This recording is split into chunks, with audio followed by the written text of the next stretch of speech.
Okay, good afternoon. This is our daily episode 3674, 3675, and 3676. Alamin na naman natin ngayon, ano ba yung meron sa A5, 'di ba? Oh, Sabado, weekend. Okay, kuha tayo isa. Protector, talagang meron. Pangalawa, nobility. And pangatlo, magic! Bakit? Okay. Um, di ba kakatapos lang ng first Friday kagabi? And bago mag first Friday and first Tuesday, lagi kong sinasabi sa inyo, kung gusto nyong magpa-reading, magpa-ritual, magpa-cleansing, magpagawa ng mga lucky charms, ipagawa nyo ahead of that day kasi malakas yung power. At the same time, today is the last day of the solar eclipse, 'di ba? For the activation of all the luck naman. And kung gusto niyo magtanggal ng kamalasan. And dalawa yung moon which is up until November 25, and then yung portal natin mamaya din yun magtatapos dahil sa ah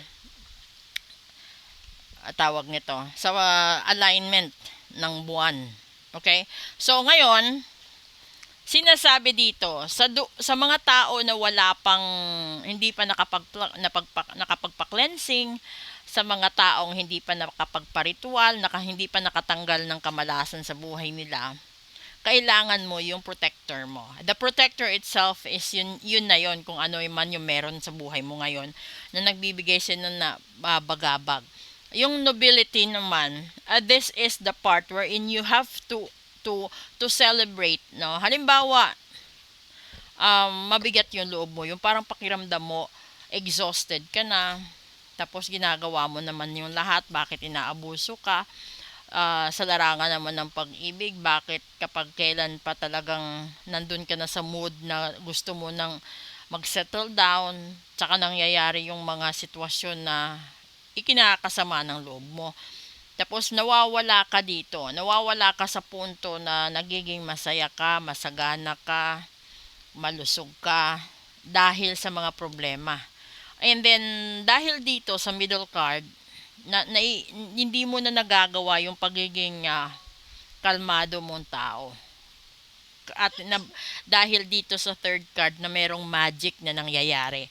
So yung protector at saka yung magic is nasa gilid at ikaw yung nasa gitna. Ibig sabihin, nabubulagan ka dahil sa gawa ng tao. So kung ikaw yung tipo ng tao na hindi mo alam, yung pakiramdam mo parang hindi mo mahuli-huli yung blessings mo, hindi mo mapitas-pitas ang bunga ng mga pinaghirapan mo, hindi mo makuha yung taong mahal mo, na alam mo mahal ka rin niya. Ibig sabihin nun, may nangyayari sa paligid mo at pinagtutulungan ka. Pinagtulungan ka ng kamalasan, pinagtulungan ka doon at pinaglaruan ng puso mo, no, nasusugatan ka dahil sa mga sinasabi ng pamilya mo, nasasaktan ka dahil sa mga patutsada ng barkada, katrabaho, minsan komunidad, ganun. So, para matanggal lahat 'yan, no, magpa-cleansing ka. Ang cleansing kasi is para kang naghugas ng plato. So, hinuhugasan lahat ng dungis na meron sa buhay mo.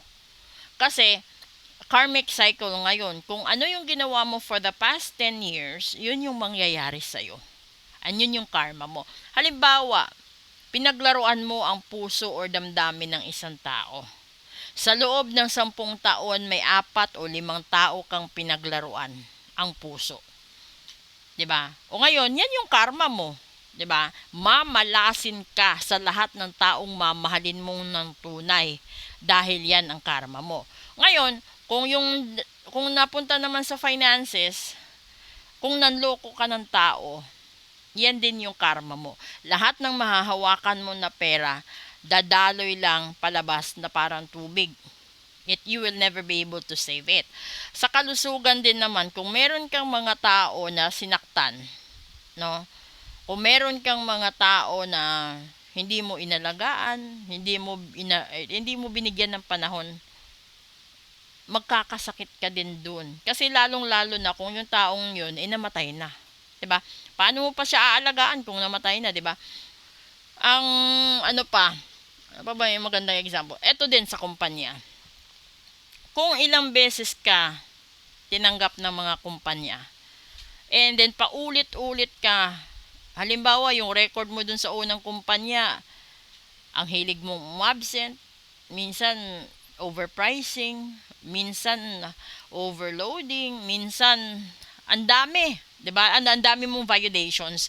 And then you were given another chance sa second, third, fourth, fifth hanggang sa sumusunod pang mga kumpanya, the same violation pa din. So aasahan mo na kapag dumating yung panahon na magseseryoso ka na, kakarmahin ka na. Ganon din sa pag-ibig, ganon din sa pamilya, ganon din sa negosyo.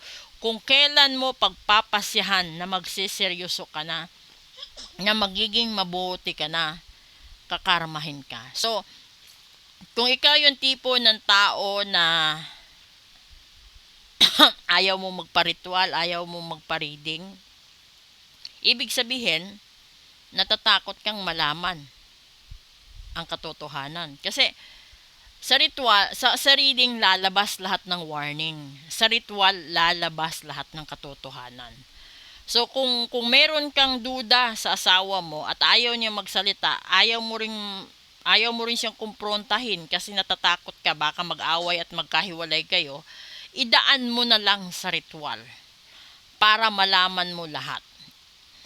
Tapos ganun din sa pamilya mo, no? Ayaw mo masira ang relasyon niyo magkapatid or magkaibigan, magkatrabaho. So yung gagawin mo, iparitual mo na lang para lumambot ang puso't isipan nila at matanggap nila kung ano man yung mga desisyon mo para sa sarili mo, sa buhay mo, sa kalusugan mo, sa negosyo mo, sa sarili mong pamilya. Kasi ito yung isang paraan na maiwasan mo yung alitan mo sa in-laws mo at sa mismo na pamilya mo. Ritual lang, hindi na kailangang magbatuhan kayo ng masasakit na salita, magsumbatan kayo, or worse, magsakitan physically. So kung gusto mo talagang intact yung family mo, you do it on the ritual side. Kasi ibig sabihin nun, hindi align yung spiritual values ninyong lahat. So para siyang mancha. 'Di ba? Magkaiba yung mancha sa bawat damit. Iba yung paraan na pagtanggal ng mancha sa dikolor, iba yung paraan ng pagtanggal ng mancha sa diputi, 'di ba? So ganun din yung tao. Yung pagtanggal ng mancha sa kaluluwa ng taong mabuting tao is mas madali kaysa pagtanggal sa mancha ng tao na masamang damo. Okay, literally speaking, ganun yon. So hindi ko alam kung sa ibang readers, kasi yung ibang readers kasi they just give you the positive side eh. But on this way sa akin naman, kailangan yung malaman yung precautionary measures para alam nyo din, di ba? Useless naman kasi yung positive is given. Positive siya, kaya nga siya positive.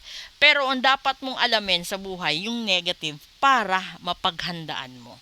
So kapag sinabi na bukas sa makalawa sa susunod nanakawan ka or may kalaban ka, ingatan mo. 'Di ba? Ipagawa mo, iparitual mo na wag na siyang mangyari. Kung sasabihin, ito, ilang linggo na lang, hihiwalayan ka na, iparitual mo para hindi matuloy. Ganun lang yon.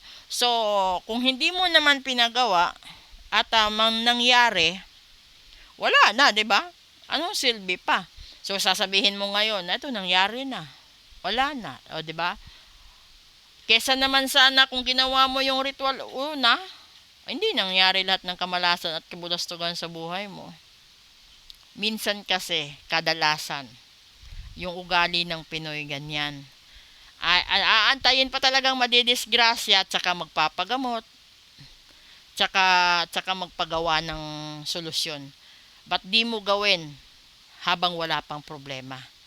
Hindi ka pa masyadong ma-stress, di ka pa masyadong magastusan. Okay?